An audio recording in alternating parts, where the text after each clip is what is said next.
Hello everyone, welcome to EduTap. So in today's 10 minutes a day series, we are going to discuss the topic licensing of banks. तो ये तो हमें पता ही है कि India में अगर किसी को बैंकिंग का काम करना है so they need a license from RBI under the Banking Regulation Act. RBI के पास पावर्स है कि वो बैंक्स को लाइसेंस इशू कर सकता है.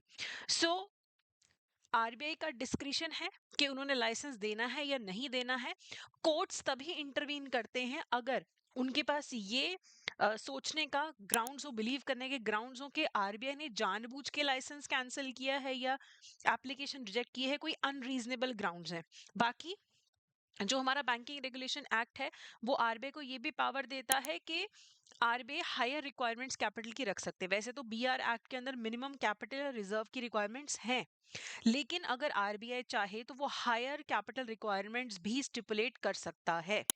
अब पहले क्या होता था, पहले बहुत कम लाइसेंसेस मिलते थे आरबीआई के द्वारा. 1994 में private sector allowed to set up banks. 9 licence तब इशू किए गए, 2004 में और लाइसेंस इशू किए गए.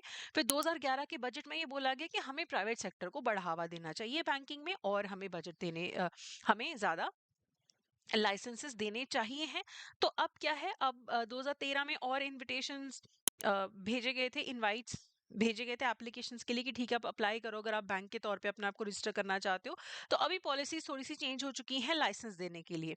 तो देखो, लाइसेंसिंग के लिए सबसे पहले बैंकिंग रेगुलेशन एक्ट ये बोलता है कि कुछ कंडीशंस फुलफिल होने चाहिए. जो कंपनी है जो बैंक बनना चाहती है उसकी पोजीशन अच्छी होनी चाहिए ताकि वो प्रेजेंट और फ्यूचर डिपॉजिटर्स को पे कर सके जब भी उन्हें पैसों की जरूरत हो.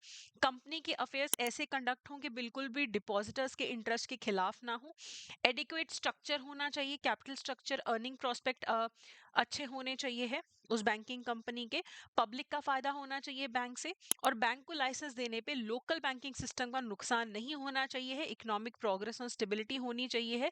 बैंकिंग फैसिलिटीज इंप्रूव होनी चाहिए अगर किसी कंपनी को बैंकिंग लाइसेंस मिलता है.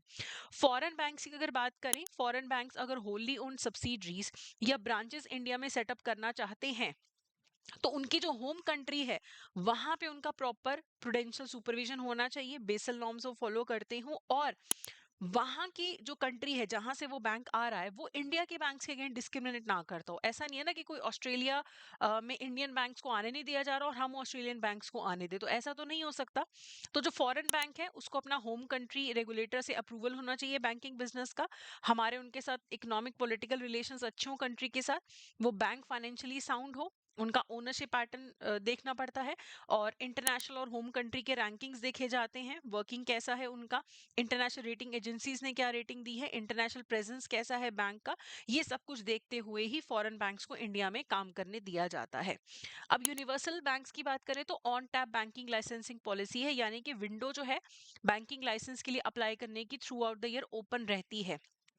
तो पहले अगर कोई एप्लीकेशन देता है तो पहले आरबीआई उसको स्क्रीन करता है प्राइमा फेसी एलिजिबिलिटी चेक करने के लिए, बेसिक एलिजिबिलिटी चेक करने के लिए. फिर उस एप्लीकेशन को फॉरवर्ड किया जाता है स्टैंडिंग एक्सटर्नल एडवाइजरी कमेटी को. इसके अंदर इंडस्ट्री के एक्सपर्ट्स होते हैं, एमिनेंट पर्संस होते हैं ये बैंकिंग फाइनेंस इंश्योरेंस सेक्टर के, और ये कमेटी 3 साल के लिए अपॉइंट होती है. तो पहले आरबीआई के पास जाता है, फिर एससीएसी कमेटी उसको चेक करती है, फिर एससीएसी कमेटी आगे रेकमेंड करती है इंटरनल स्क्रीनिंग कमेटी को. ये चेक करती है कि एप्लीकेशन सही है या नहीं. गवर्नर और डेप्यूटी गवर्नर्स होते हैं. उसके बाद जब ये भी अप्रूव कर दे तो सेंट्रल बोर्ड ऑफ आरबीआई 18 महीने का इन प्रिंसिपल अप्रूवल दे देता है उस बैंक को, जो भी कंपनी बैंक बनना चाहती है. और बाद में अगर आरबीआई सेटिस्फाइड रहता है कि सही से काम कर रहे हैं तो फिर उनको अपना बैंकिंग बिजनेस के लिए रेगुलर लाइसेंस भी दे दिया जाता है. फिर जिनको भी यूनिवर्सल बैंक्स के लिए अप्लाई करना है, इंडिविजुअल या एंटिटी जो भी अप्लाई कर रही है उनको कम से कम 10 साल का बैंकिंग और फाइनेंस में सीनियर लेवल पे एक्सपीरियंस होना चाहिए. अगर प्राइवेट एंटिटी है तो उनका 10 साल का सक्सेसफुल ट्रैक रिकॉर्ड होना चाहिए है अगर वो अप्लाई करना चाहते हैं. कम से कम 5,000 करोड़ के एसेट्स होने चाहिए. कम से कम 500 करोड़ का नेटवर्थ हर टाइम पे मेंटेन करके रखना है. और जो लार्ज इंडस्ट्रियल हाउसेज हैं वो यूनिवर्सल बैंक्स में अप टू 10% ही इन्वेस्ट कर सकते हैं. उसके बाद आते हैं हमारे small finance banks. Small finance banks जो हैं खुद को रजिस्टर करते हैं as a public limited company under the companies act. तो बहुत सारे एक्ट्स लगते हैं इन पे, banking regulation act, RBI act, FEMA और डीआईसीजीसी, पीएसएसए, ये सारे एक्ट्स लगते हैं. और they are given the scheduled bank status. Small finance banks जब अपना काम शुरू कर देते हैं तो उन्हें शेड्यूल्ड बैंक का स्टेटस दिया जाता है।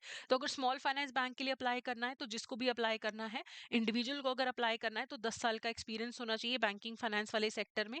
अगर कॉर्पोरेट को अप्लाई करना है तो 5 साल का उनका सक्सेसफुल बिजनेस का ट्रैक रिकॉर्ड होना चाहिए है। इसमें एनबीएफसीज भी हो सकते हैं, micro finance institution, local banks, cooperative banks, ये सभी स्मॉल फाइनेंस बैंक्स के लिए अप्लाई कर सकते हैं, लेकिन मिनिमम जो कैपिटल या नेटवर्थ है वो 200 करोड़ का होना चाहिए। अगर अर्बन कोऑपरेटिव बैंक्स अपने आप को स्मॉल फाइनेंस बैंक्स बनाना चाहते हैं तो 100 करोड़ की नेटवर्थ पे भी उनकी एप्लीकेशन एक्सेप्ट की जा सकती है, लेकिन उनको नेक्स्ट 5 साल के अंदर अंदर 200 करोड़ तक अपनी नेटवर्थ को लाना होता है। उसके बाद है कैंसलेशन ऑफ लाइसेंस।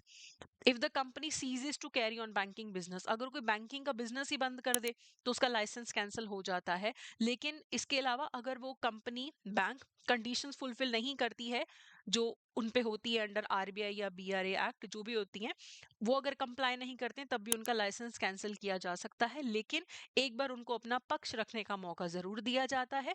और अगर कोई अग्रीव्ड पार्टी है, उन्हें लगता है कि आरबीआई ने गलत किया है, हमें अपील करनी है, तो सेंट्रल गवर्नमेंट के पास अपील की जा सकती है विद इन 30 डेज। ओके, चलिए अब इसके क्वेश्चंस करने से पहले I would like to inform you कि आप हमारे कैब के लिए जो मास्टर कोर्स है उसके लिए अप्लाई कर सकते हैं, आप उसमें एनरोल कर सकते हैं। You will get recorded classes, detail में पूरा सिलेबस होगा, एग्जाम से पहले लाइव क्लासेस भी होंगी, शॉर्ट नोट्स हैं, टेस्ट सीरीज है। तो आप हमारी वेबसाइट पे जाके एनरोल कर सकते हैं, कोई भी क्वेरीज हैं उनका भी इंस्टेंट सोल्यूशन वहां पे मिलेगा आपको। चलिए अब क्वेश्चन देख लेते हैं। As per the licensing regulations under the Banking Regulation Act, consider the following statements. The RBI grants a banking license only if the affairs of the company are conducted in a manner that protects depositor interest. बिल्कुल सही, depositors का interest protect होगा तभी आपको banking licence जो है मिलेगा। Public interest and local banking system stability are considered while granting a banking license. बिल्कुल सही, पब्लिक का इंटरेस्ट और लोकल बैंकिंग सिस्टम सही रहे ये भी देखा जाता है लाइसेंस देने से पहले। A foreign bank can establish operations in India even its home country discriminates against Indian banks. ये देखो ऐसा नहीं हो सकता, अगर हमारे बैंक के साथ डिस्क्रिमिनेशन हो रहा है आपकी कंट्री में तो आपके बैंक्स को भी इंडिया में नहीं आने दिया जाएगा। तो थर्ड स्टेटमेंट तो गलत है, तो ए 1 एंड 2 जो है यहाँ पे करेक्ट आंसर है। तो यही था हमारा आज का session. So that's it for today, thank you so much.